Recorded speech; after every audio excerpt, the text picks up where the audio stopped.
Magandang araw sa ating lahat, lalong-lalo na sa ating mga minamahal na mga senior citizens, mga lola at lola. Sa araw na ito ay ibabahagi ko sa inyo ang magaganap na payout sa June 4, 2025. At sa video kong ito, malalaman ninyo ang mga lugar kung saan may magaganap po na payout. At by the way, sa mga nagtatanong ano bang payout na ito? Ang payout na ito ay para lamang po sa mga qualified senior citizens na pensioners sa social pension for indigent pensioners. At kaya naman ngayong araw, ibabahagi ko ang mga lugar kung saan may magaganap na pension release, anong oras nga ba magsisimula ang inyong pension release, at saan po ba kayo pupunta para makuha po ang inyong pension na inaasam-asam. At kasama na din ang mga requirements at dagdag palala patungkol po sa payout na inyong makukuha. Attention sa lahat ng mga senior citizens. Social Pension June 4, 2025 payout schedule. Alamin ang buong detalye sa balitang ito.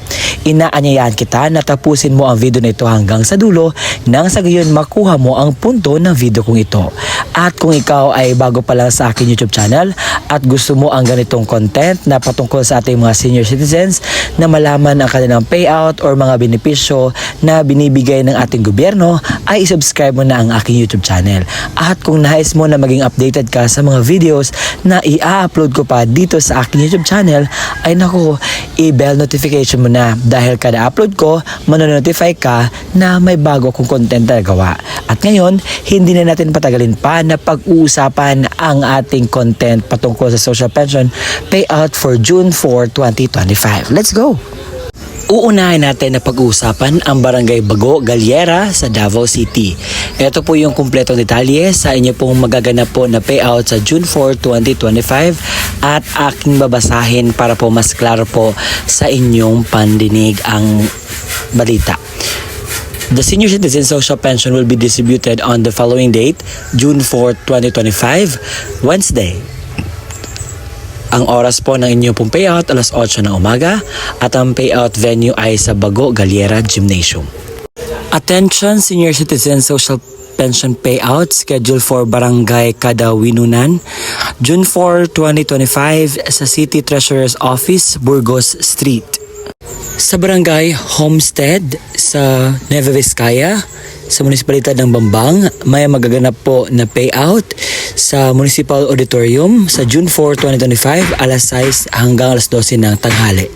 Sa lahat po ng mga senior citizens sa Gagubatan West, ito po yung mga barangay na magpi-payout sa Malalig Arcade sa June 4, 2025. Sa Barangay Masi na may 74 senior citizens, Barangay San Juan na may 53 pensioners, Barangay Bural na may 37 pensioners, Barangay Isur na may 149 pensioners, Barangay Kambambangan na may 75 pensioners, Barangay Pasngan na may 35 pensioners, Barangay Nanahutan na may 76 pensioners, Barangay G East na may 130 pensioners, Barangay Norte 79 pensioners, Barangay G West na may 128 pensioners. Sa Barangay Poblacion 2 sa Dumaguete City sa June 4, 2025 ay may magaganap po na pension release dyan sa inyo. At ito po ang kumpletong detalye na aking babasahin po. Sabi dito, June 4, 2025 sa City Treasurer's Office, Burgos Street sa Dumaguete City mula alauna ng hapon hanggang alas 5 ng hapon. Sa lalawigan ng Southern Leyte sa bayan ng Tomas Opus sa June 4, 2025, ito po yung magpi-payout. Alas 8 hanggang alas 9 ng umaga sa Punong Covered Court sa Kanlupao and Punong. 9:30 to 10:30 a.m. sa Hinapo Covered Court. May magaganap din na payout sa Bago City sa Barangay Sampinit sa June 4, 2025. Sabi dito, attention to all senior citizens, you will have a social pension payout on June 4, 2025 from 2 to 4 p.m. at Barangay Covered Court. Kindly bring senior citizens ID with 2 photocopies with 3 specimen signature.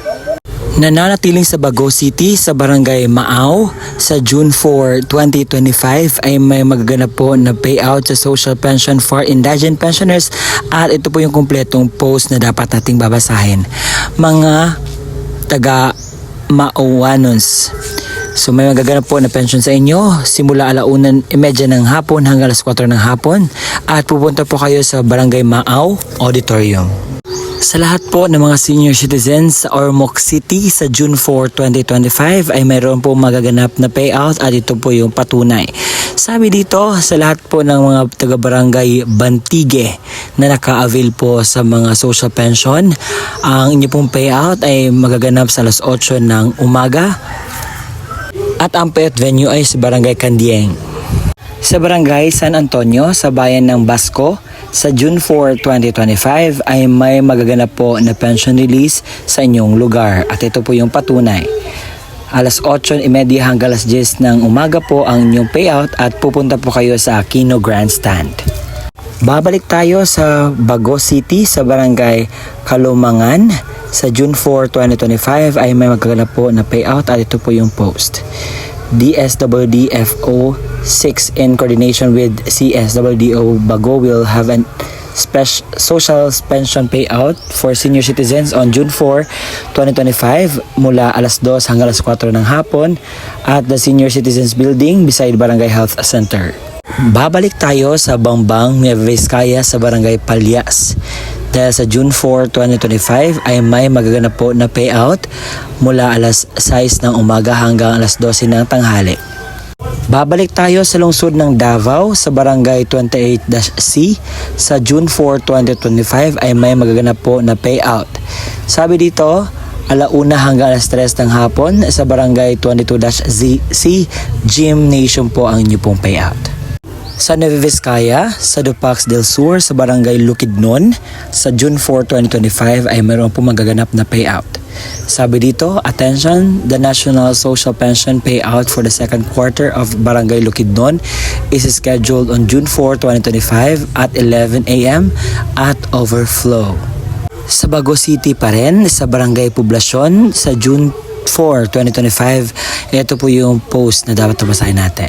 Attention, Barangay Poblasyon Senior Citizen Social Pension Payout for schedule June 4, 2025 Wednesday at Marhill Covered Court from 9 a.m. till 3 p.m.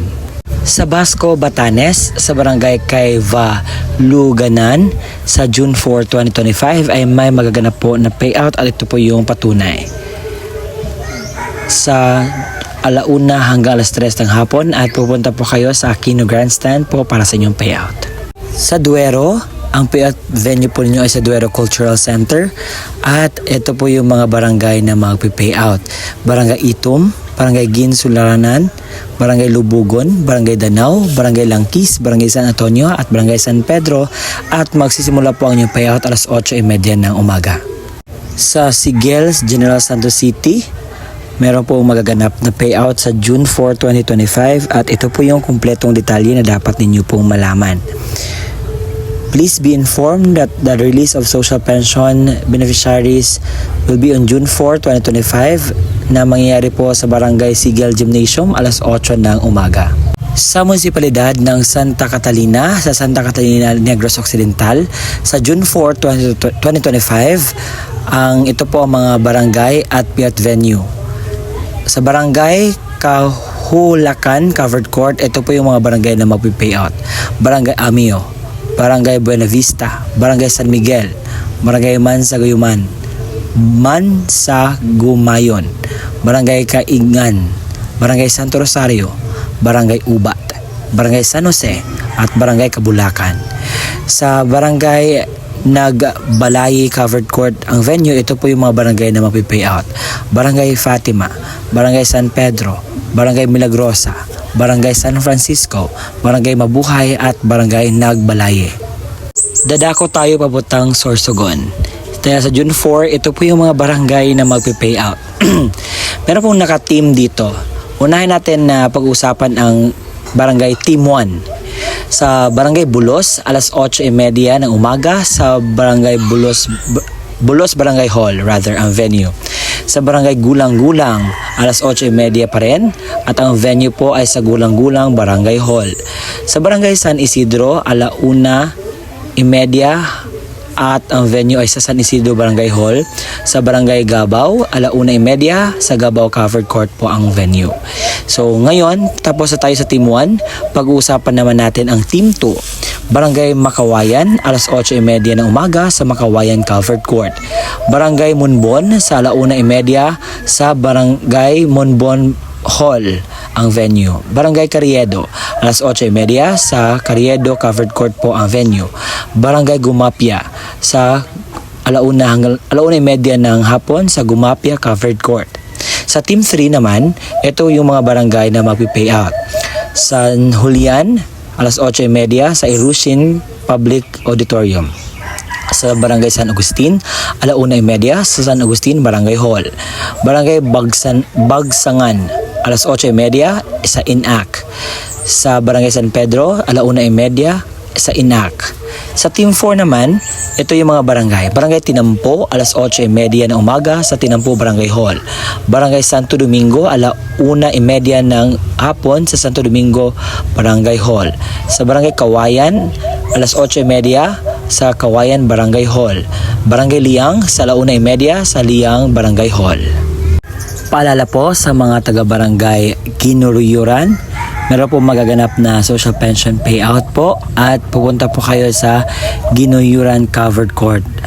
Para po sa mga unclaimed social pension schedule of release sa June 4, 2025, 8:00 hanggang 3:00 ng hapon sa SIR Phase 1 Covered Court. Sa lahat po ng mga senior citizens, applicants for social pension of Barangay Poblacion, there will be a special meeting po of all senior citizens and applicants for the said pension sa June 4, 2025, 7:00 ng umaga sa Loo Covered Court. Sa Pasay City, sa Barangay 190 Zone 20, sa June 4, 2025 ay may maganap po na payout sa inyong lugar. At sabi dito, 8:00 hanggang 12:00 ng tanghali at ang venue po ay sa OSCA office mismo. Magaganap. Senior Citizen Social Pension Payout scheduled June 4, 8:00 hanggang 12:00 ng tanghali sa Makabayan Gym, sa Barangay Bangot, sa Bambang Nueva Vizcaya. Sa June 4, 2025 ay may magaganap po na payout sa inyong lugar at ito po yung kumpletong detalye. 1:00 hanggang 3:00 ng hapon at pupunta po kayo sa Municipal Auditorium, Bambang Nueva Vizcaya. Sa Nueva Vizcaya pa rin, sa Barangay Mabuslo, sa June 4, 2025, ito po yung kumpletong detalye sa inyo pong payout. 1:00 hanggang 3:00 ng hapon at pupunta po kayo sa Municipal Auditorium dahil doon po magaganap po ang inyo pong payout. Kasunod na barangay ay sa San Jose. Sa June 4, 2025, 8:00 hanggang 1:00 ng hapon sa San Jose Elementary School Gymnasium po ang payout. Sa Barangay 25-C sa lungsod ng Davao City ay meron po magaganap na social pension payout. Sabi dito, 10:00 hanggang 11:00 ng umaga at pupunta po kayo sa Barangay 21-C Gymnasium. Sa June 4, 2025 sa Barangay Pahanokoy Event Center, ito po yung mga barangay na mag-payout sa 9:00 hanggang 12:00 ng tanghali. Sa Purok Punta Balas, Barangay Masinadyaon, Barangay Mahigugmaon, Florenceville, Manville, Maninihon, Santa Antonia, SP Village, Santo Niño, Fernville, Acacia 1 and 2, Bantod and RC. Ngayon naman pag-usapan natin yung sa hapon. Barangay NHA 1, 2, 3 and 4, Barangay Paho, Maghimulat, Barangay Mabinuligon, Maghirupay, Villa Lourdes, Gold Medal at Hanap Buhay. Babalik tayo sa Bago City, sa Barangay Don George L. Araneta. Sa June 4, 2025, ito po yung mga dapat malaman. 3:00 ng hapon hanggang sa 5:00 ng hapon po ang new payout sa Barangay Covered Court magaganap. Sa Barangay Tabunan, meron po magaganap na payout sa June 4, 2025 simula 3:00 ng hapon hanggang sa 5:00 ng hapon. Pero pupunta kayo sa Barangay Gym 1:00 ng hapon po. Silvino Lubos, Schedule of Social Pension Payout, June 4, 2025. Ito po yung mga barangay: Kamayaan, Kaghilot, Montalban, Gekbuan at Imelda. Sa City of Antipolo sa Barangay San Isidro sa June 4, 2025. Ito po yung kompletong detalye po sa magaganap po na payout. Sabi dito, alas 8 po ng umaga magsimula sa Barangay Hall Main, St. Mary Street, Fatima Village, Barangay San Isidro, Antipolo City. Sa Negros Occidental sa Barangay Busay, Bago City. Ito po yung kompletong detalye sa iyo po magaganap na payout sa June 4, 2025. Alas 8 na umaga sa Barangay Busay Gym po kayo pupunta. Announcement lang po para sa mga selected senior citizens of Barangay 125 sa social pension from NCR. They will be on June 4, 2025 at OSCA office 10 a.m. to 12 noon. Meron po magaganap na validation sa June 4, 2027 sa alas 7 ng umaga sa Old Center po magaganap. Ito yung panghuling na research ko na mga barangay at lugar na kung saan mag-payout sa June 4, 2025. Sa probinsya ng Northern Samar sa munisipalidad ng Las Navas. Sa June 4, 2025, ito po yung mapipayout sa umaga. Alas 8 ng umaga po magsimula ang payout sa Barangay Bulao, Kaputuan, Katutuugan, Cuenco, Dapdap, Del Pilar, Dolores, Ipaw, Gigenta, Aguinaldo. Sa launa ng hapon naman ang Barangay Balugo, Bugay, Bugtusan, Bukid, Giracdo, Goyo, H, Jole-Jole or Hole-Hole at saka poblasyon. At yun po ang kompletong detalye sa magaganap na payout. Akin nang naihatid at naibahagi sa inyo ang mga lugar kung saan may magaganap na pension release, anong oras nga ba ito magaganap at saan po ba ang payout venue. Nasanay nakuha ninyo ang punto ng video kong ito. At para sa mga nagtatanong, sir, bakit wala po sa inyo pong na-mention na mga barangay ang aming barangay?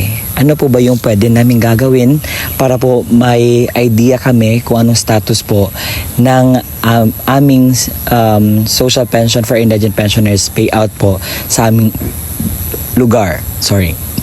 So, ang gagawin nyo po, ito na po yung masasuggest ko. Kasi may mga ibang barangay o ibang lugar na hindi sila nagpo-post online. Ang aking mga nakikita lamang po ay yung mga i-vlog ko dahil relevant po ito na malaman ng ating mga senior citizens. Pero sa mga hindi nakalagay ng mga schedule dito sa Facebook or any online websites patungkol sa social pension payout, ang pwede pong gawin ay pumunta po kayo sa pinakamalapit na barangay at tanungin po ang person in charge sa social pension for indigent pensioners payout at alamin kung kailan po. Dahil yung ibang barangay, ang ginagawa po nila is nagpo-post sila sa barangay mismo.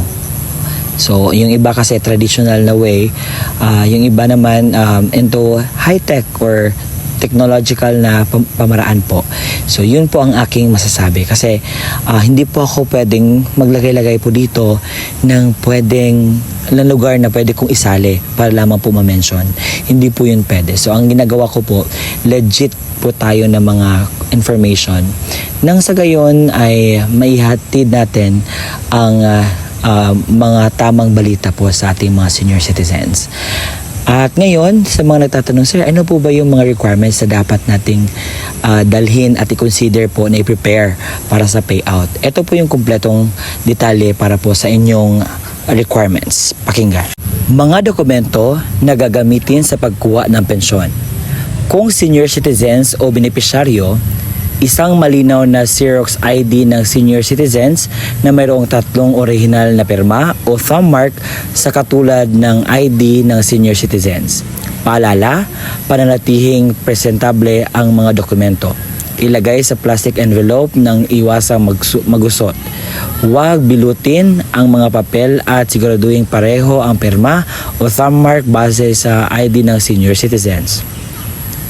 Kung authorized representative ng senior citizen o benepisyaryo ang kukuha ng pensyon, isang malinaw na Xerox ID ng senior citizens na mayroong 3 original na pirma o thumb mark sa katulad ng sa ID ng senior citizens. Authorization letter na nagmula sa MSWDO, CSWDO or OSCA na mayroong original na pirma ni na MSWDO, OSCA, senior citizens at authorized representative. Isang malinaw na Xerox ng government-issued ID, kagaya ng SSS, updated PhilHealth ID, updated Barangay ID, UMID, Voters ID, updated voter certification, updated police clearance, and authorized representative at lagyan ng 3 original na pirma o thumb mark katulad ng ipapakitang ID. Paalala, siguraduhing pareho ang lagda o thumb mark ng senior citizens, beneficiaryo at authorized representative base sa kopya ng government-issued ID na pinisinta. Kompletuhin ang mga hinihinging lagda, thumb mark sa authorization letter, iwasang magusot at huwag bilutin ang mga dokumento. Kung namatay na ang beneficiaryo, isang malinaw na Xerox ID ng pensioners. Warranty letter na nagmula sa MSWDO, CSWDO o OSCA na may pirma ni MSWDO. Xerox ng death certificate ng beneficiaryo na may mayroong serial number. Isang malinaw na Xerox ng government-issued ID kagaya ng SSS, updated PhilHealth ID, updated Barangay ID, UMID, Voters ID, updated voter certification, updated police clearance ng authorized representative at lagyan ng 3 original na pirma o thumb mark katulad ng ipapakitang ID. Palala, kompletuhin ang mga hinihinging lagda o thumb mark sa warranty letter, iwasang magusot at huwag bilutin ang mga dokumento. Kung wala ang death certificate, kailangan na certification mula sa MSWDO, CSWDO na nakasaad ng pagpapatunay na ang beneficiaryo ay patay na at kasalukuyang inasikaso ang death certificate. Ito yung mga pwedeng sundin na estratehiya. Ang pagbibigay ng pensyon sa mga beneficiaryo ay per barangay o clustering per barangay upang maiwasan ang pagkakaroon ng maraming pagsasama-samang mga tao. Gawing sunod-sunod ang pila hanay ng mga beneficiaryo base sa numero or payroll number na ibinigay upang maiwasan ang pagkakaroon ng pakiusapan, sangat at lalo higit ay mas mapadali ang daloy ng pagbibigay ng pensyon sa mga beneficiaryo. Pagdalahin ang mga beneficiaryo ng kanyang itim ballpen upang maiwasan ang paghihiram. Magtalaga ng isang staff na maaring tumulong sa paymaster upang mapadali ang pagbibigay ng pensyon sa mga beneficiaryo. Lagyan ng numero ang Xerox copy ng ID upang mas mapadali ang paghahanap sa payroll. Mga paalala, maglaan ng malawak na space para sa pagdadausan ng payout at ng upuan para sa mga beneficiaryo ng programa. Maglagay ng madaming kopya ng certification of same person sa bawat lamesa na upuan ng mga paymaster at siguraduhin may lagda ito ng MSWDO at CSWDO.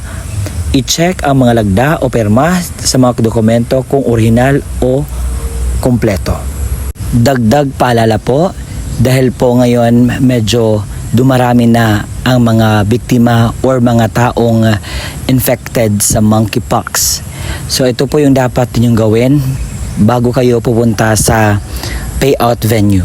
Una, mag-wear po ng face mask or magsuot po ng face mask. Pangalawa, magdala po ng sariling alcohol. Pangatlo, hindi po magsobrang dikit sa ibang tao para maiwasan po ang pagkahawa. At sa mga senior citizens, alam mo kung medyo ang ating body ay hindi na masyadong malakas. So sa mga may maintenance, magdala po kayo at kakain po kayo ng tama, uminom po kayo ng gamot at sundin po ang alituntunin sa payout nang sa gayon mas klaro at smooth ang transaction po sa payout. At yun lamang po ang ating content for today patungkol po sa magaganap na pension payout bukas, na sana'y nakuha niyo ang punto ng video kong ito. At kung gusto mo ang ganitong content at nakuha mo ang ibig kong ipahiwatig sa aking YouTube channel, ay isubscribe mo na at para maging updated ka, i-bell notification mo na para kada upload ko ay mas makuha mo ang mga detalye sa aking mga ginagawang vlog. At ako po ito, si Roel Menosatanyo. Kung meron kang katanungan, pwede nyo po akong i-message sa Facebook ko. Kagaya lang din ng account name ko dito sa YouTube. So, hanggang sa muli nating pagkikita, bye-bye and see you again next time. God bless po at salamat po sa palagiang pagsusuporta at pagpanood po ng aking mga vlogs dito sa YouTube.